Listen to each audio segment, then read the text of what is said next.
This time on Poll Hub, the toll from COVID-19 is much higher than we may think. There are now more than 300,000 deaths in the U.S., and more than 16 million people have been infected. But what about the toll this pandemic has had on our mental health?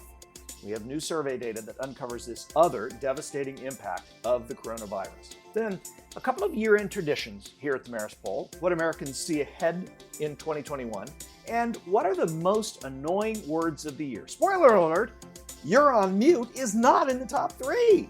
Yeah, whatever. Let's do this. And hi, everybody. Welcome to Poll Hub. I'm Jay DeDapper, Director of Innovation here at the Marist Poll. And I'm Barbara Carvalho, Director of the Marist Poll. And I'm Mary Griffith, Media Director for the Marist Poll. And I'm Lee Miringoff, Director of the Marist College Institute for Public Opinion. We have talked a lot this year, for good reason, about the coronavirus pandemic. We started, I think, with one of our earliest episodes in the year, probably was in February or March. We were already talking about it. And then, of course, as things got worse, we've talked about it a lot. We've done a lot of polls on it. We've asked a lot of survey questions. We've looked at it through the lens of politics and medicine and all kinds of things. One thing we have talked about only a little bit, we've actually talked about it in the context of some of the other things that are happening around coronavirus, is our mental health. And there are some new survey data, I should say, that I think we want to look at because it talks about the coronavirus, the hidden part of the coronavirus that we really haven't seen much, but we're all affected by, whether we have gotten the virus or not, and that is our mental health. Yeah, what we've seen is that Gallup has their health and healthcare survey, which they do annually. And they look at Americans' mental health and emotional well-being, in addition to a number of different factors. And in the past, when Gallup has measured this, and I believe they've done this for almost 20 years now, since 2001, when they started asking the question about Americans' mental and emotional well-being, they have generally found that that range is between 81 to 89% of Americans saying that their emotional well-being is generally excellent or good. This time, not surprisingly, that number has dropped below the low of that normal range to 76% of Americans saying that their mental health is excellent or good. But probably even more importantly, only about a third of the people that were surveyed said that their mental health was excellent. And this is down from 43% just last year. So this is certainly one indicator. There are actually many others that do talk about the toll that 2020 and all of the events associated with COVID, from the economy and jobs to health and schools, certainly has had the impact that it's had on Americans, and certainly people around the globe. Yeah, I was going to say that the table has been full this year, and I think what causes the kind of stress that people have been experiencing has also been the uncertainty. Because in the beginning we just didn't know what we were dealing with, and then we found out what we were dealing with, and then the economy, went into a tailspin, and then we've had sort of on the periphery and then dead center presidential election. And that caused a lot of anxiety, which we saw as in our polling and then people we were just talking to casually as you got around election day. I mean, people really thought that not only was COVID, being on the ballot that year in some ways, but also just whether it was going to be 4 more years of Donald Trump or we were going to change with Joe Biden. And people, look, we saw the huge turnout. People were very invested and had a huge stake in that. But with that comes stress and uncertainty. And I think that's what we're seeing in these numbers that Gallup provided. Not a pretty picture when it comes to just people having to plow ahead and get by with this. And let's not forget that we haven't had a slow news day in a very, very long time. Just the amount of exhaustion that I think people are feeling overall. We joke around every once in a while in terms of what day of the week is it? And, what am I doing today? And I think that has a lot That's very telling in terms of where people are with their mental health. And one other thing, though, that I did find interesting in this Gallup data is that while Americans' mental health, their perceptions of it has declined, their impressions of their physical health Mhm. haven't really gone down that much or haven't changed that much since last year. So, perhaps that's a bit of a silver lining that while we're looking at this coronavirus pandemic, people still feel that their physical health is strong, but it's this emotional toll that they're experiencing, which is really a telltale sign. And I wonder, moving forward, where those numbers are going to clock in, where people are going to be, because we're in the midst of it now. We're in the midst of the pandemic, and what is going to happen 2, 3, 4, 5 months from now? Is there going to be some sort of PTSD that people experience following the height of this pandemic? And just to return to some kind of normal when with the vaccine. You mentioned the news cycle, and we were having even this past week. I forget what day it was, but the Electoral College voted for Joe Biden. The vaccine showed up. The Attorney General announced his resignation. I think there was one other thing that day too. There were four major headlines in one day. That would have led the news on any Yeah, one and day. so yeah, that's really astounding that has been that way, and we do see in the numbers that not much has changed, I guess, among Democrats, but the Republicans, a dip in the numbers, and I'm wondering, I looked at some of those, and I just wonder whether the Democrats felt after 4 years that there was, perhaps an opportunity for some hope that they could get out from under the Trump presidency.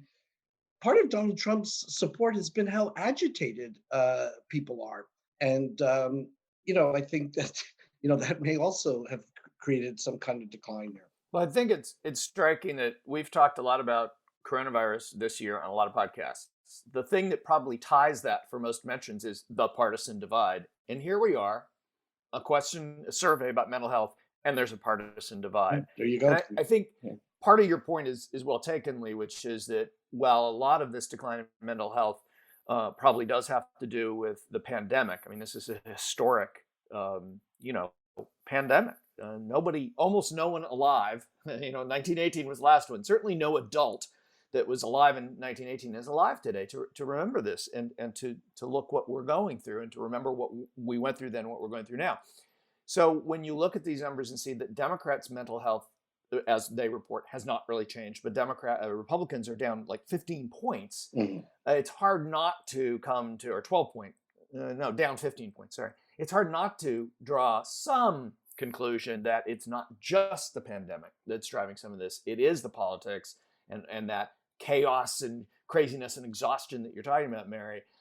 If you had asked, if they had been in the field in October, would we have gotten the same numbers? I wonder, because Democrats seem to be in pretty bad mental state before the election, and maybe they're in a little bit better mental state now. So I think it is interesting, though. I don't think it's just the coronavirus, and it's not just politics. There, as you point out, there's just been so much going on. This 2020 is, But it's all been so crazy. interwoven, and I think that's the point here. I mean, the economy, the politics, the coronavirus, even social justice issues, which have been on the table, had a coronavirus and economic edge to them. But we've reached a point in the year, and believe it or not, it feels like a 5-year year, but it's only one. And now we do get to turn the page, and we do start shortly a new year. And not surprisingly, in the numbers, the most significant event, drum roll, for 2020 was the coronavirus.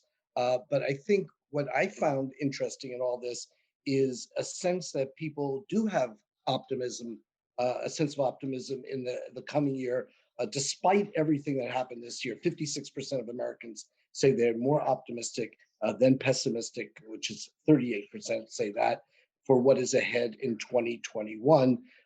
So you've had the coronavirus, the presidential election, shut down the economy, and protests over racial justice.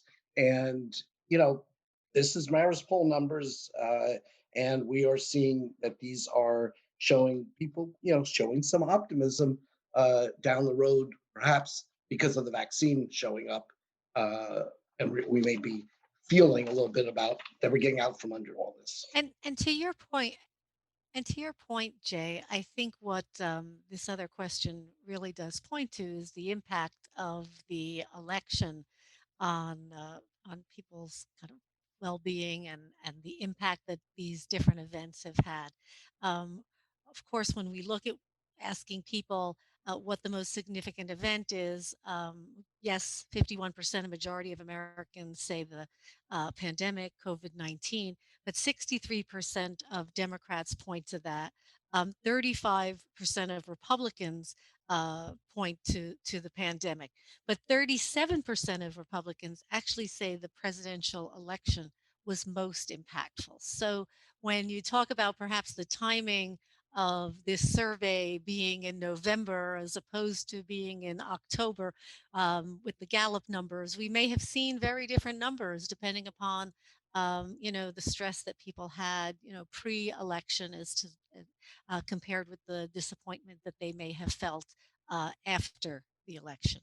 And just to take everyone through the numbers, we look at the 51% of Americans who say that coronavirus was the most significant event of 2020 for our nation. And 27% thought that the presidential election was the most impactful, followed by 13% who say that the shutdown of the economy was the most critical, and 7% who say the protests for racial justice took that top spot. And I wasn't surprised by the majority of Americans who ranked the coronavirus at top, but I was somewhat surprised by the small proportion of Americans who thought that the protest for racial justice was most impactful for this year we're ending. And I just wanted to get a sense from all of you what you think about that. I mean, is that timing again? Like if you'd asked this, if we'd done this poll, it wasn't the year end, but if we'd done this in June, would it have been different? I mean, I do think that timing plays well, obviously, timing plays a lot in polls, as we talked about right before we started recording it, is we do snapshots in time. And this particular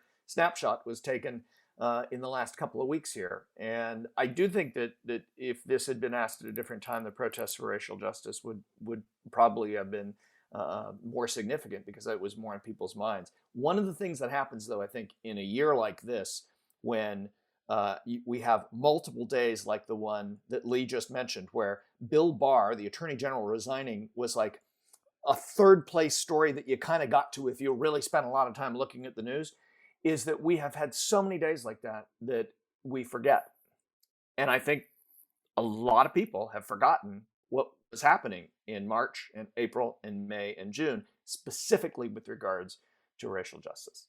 Yeah, and the election didn't end when we thought the election was going to end. We went into extra innings, and people were still waiting for the president to concede, and I think we're actually still waiting for that, Lee. Actually, yeah, it's still happening. Also, and we're right now, we are in the middle of a surge of the coronavirus. So absolutely, Jay, I agree with you that has to have an impact. I mean, think about too, if we'd asked this question during the time when many parts of the country had shut down in terms of the economy, I think that would be, a similar thing where it's when their events are occurring, it becomes more top of mind. But Lee, as you point out, there is still a lot of optimism looking forward to 2021. I think a lot of people are very happy to kind of scratch 2020 off the Is that the optimism calendar. because it can't get worse? I bet there's some of it. Democrats, Black Americans are more optimistic. Almost 8 in 10 Democrats are optimistic. I suspect that has to do with the new Biden administration, which we are going to see in the new year, and as well as Black Americans. And I think that I think some of um, the turmoil that we felt and experienced during the protests for racial justice have also turned into some optimism about the fact that these issues are now front and center, that they are being discussed, Yeah. and that they are on the list of priorities for the next Yeah, there's a new sheriff in town, and we do have that sense. But I wanted to also point out one thing. We talk about the Roper surveys, every week, and there was one thing I saw that Ariel Edwards-Levy had identified in some of her information. She's with the Huffington Post. Yes, of the Huffington Post in a former guest on the And she drills down into the Roper archives quite often. Yes, absolutely. And one of the things that she was identifying from our poll was that 61% said that they were going to take the vaccine, which number is actually increasing, 32% no. And she went back into the Roper archives and found that in 1954, when the polio vaccine first was available, or just like where we are right now with the coronavirus vaccine, 60-31 from Gallup. It was the same number. And, you could ask the question, where's polio now? Well, it's pretty much gone. And not the worry, certainly it wasn't in those days. So that may be fueling the optimism also, the sense that, the vaccine is arriving as we speak. But also, interestingly, the White House, for the first time on dealing with the coronavirus, seems to be taking the charge and taking the lead, and encouraging people to take the vaccine, which up until this point, they weren't even encouraging people to wear masks. So I think there's quite a change in that tone, which may contribute to, in the future, as Joe Biden takes the oath of office, even increasing numbers taking the vaccine. Well, I think, one of the things that is very interesting, just to show how things have changed over the last, is it 60 or 70 years, right? From the early 50s. When you talk about the fact that, in the mid 50s, the vaccine for polio was just being unveiled, and it took almost a decade before that vaccine was distributed throughout the population. We're hopeful that by mid 2021, we will have had the COVID 19 vaccine distributed to all Americans who are, interested in taking it. And globally, there is optimism that that will also be the case for people, within the next year. So quite an amazing feat for science. Yep. And it's wonderful to see the optimism for 2021. But after a year where there was so much turmoil, I think that it's important to laugh, because if you don't laugh, as my mother would say, you cry. And one poll question that certainly makes us laugh year after year is our annoying word survey. And much to Lee's chagrin, I find it annoying, Mary. Yeah, I find this annoying what you're about to say. You're right. whatever, with 47%, has clocked in once again as the most annoying word or phrase used in casual conversation today. And it's not just today, it's for more than a decade. We started asking this question. I think it was 12 years ago we started asking this question, and we cannot get whatever off of its irksome pedestal. Yeah, and as I say, that's really annoying. So we need ideas, okay? No, We but I need thought I had it this ideas. year. I really, really thought I had it this year. The notion, the new phrase, excuse me, or something like that, you're on mute, given everybody being remote. And well, it didn't come to be. In fact, as Jay, you said in the open, it's not even in the top three. Here, I was going to knock, I Although was it going to did, knock whatever off its pedestal. And it is tied for fourth or fifth. It's tied for fourth with actually, but they both only got 9%. yeah, So yeah, it yeah. doesn't seem to have made it. So it goes whatever, like, in my opinion, you're on mute, and actually. And I dare anyone to not say that one of those words or phrases during this segment. Mary, you may be right. That's a new one. Well, actually, Mary, whatever. We've tried so many of them, and there's nothing quite as annoying. I think because you can do so much with whatever. It's not just, one context specific. You can use it in so many different scenarios, so it can be irritating in so many ways. Yeah, but I will tell you, though, we also ask one other fun question we've been asking for decades. And we asked that in May around my birthday, whether whatever year I am is considered young, middle aged, or old. Now, whatever is still leading the most annoying phrase. But unfortunately, we didn't get a change in the most annoying word. But my guess is this year, when it comes to the big 7-0 in May, we may see our other fun question be probably more of a tragic Yeah, ending you're than already that. planning, aren't you, Lee? Yeah. I don't know how much fun that's going to be for you come May of 2021, Mike. Agony. But speaking of age, what's interesting is that whatever is the most annoying for Americans, regardless of age, but Americans over the age of 45 do find it more bothersome than younger Americans. And I do think that that comes back to what we talk about every year, which is the context in pop culture and how whatever's been used in movies. There's a hand gesture. It's very flippant and dismissive. And so it will be interesting to see as we ask this in years to come, Oh, whether or whatever. not it will finally flip. What do we have for the person? What do we have for the person who suggests something to us that then next year knocks off whatever? This is thrilled. It's 34%. This is big. You're not going to knock that off. I mean, it's 47%. I'm sorry. No, It's 47% this year. It was 34% This is like one of last the year. worst. This is like one Right. of the worst we've ever It's had. gotten worse. I mean, 34% in 2019, 47%. It's getting more popular as being the most annoyingly. I think we're going the wrong direction. I don't know if I believe these poll data. I may take this to Supreme No, Court. I think it may be partly the fact that we're all living multi-generationally these days, and so we're expressing ourselves to each Yes. other, family Well, and friends. with any luck, All right. we won't be asking people if "you're on mute" is the most annoying phrase next year, because we won't be doing so much of this. There you go. This is its one and done.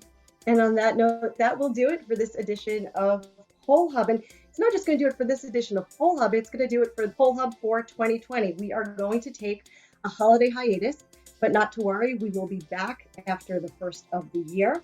And so from all of us at the Marist Poll, we wish you a peaceful holiday season and a very healthy 2021. And Poll Hub is a production of the Marist Poll at Marist College in Poughkeepsie, New York. Mary, who you just heard from, she's our executive producer and also host at times, including this special episode. Casey Schaff is our production supervisor. Amelia Morel, Leo Ruiz, and Madeline Jones are our production assistants, and Marcella Bettman is our trusted editor. And he's got a task for the new year. We have a surprise. First episode of 2021. You want to make sure you're ready for that, because we've got a surprise, something new. Well, I think that's very encouraging. I think that's out with the old, in with the new. I mean, that's what it's all about. And as we mentioned earlier in this podcast, the Roper Center archives are the place to go when you're looking for information over time. And we'd love to check them out, and you should too. And if you have any questions or comments, please reach out to us. Please, if you have any suggestions on words and phrases We're that desperate. really annoy you, we keep the list all year round till we get to the end of the year and do our poll on this topic. So please, please, please give us some suggestions. We're desperate. And finally, if you like what you hear on Poll Hub, consider leaving a review. And positive reviews do help others find us. While you're at it, if you haven't already, please go ahead and subscribe. And from everyone at the Marist Poll, we wish you a very happy holiday and also all the best in 2021. So what do you say, guys? Happy Happy holidays! holidays!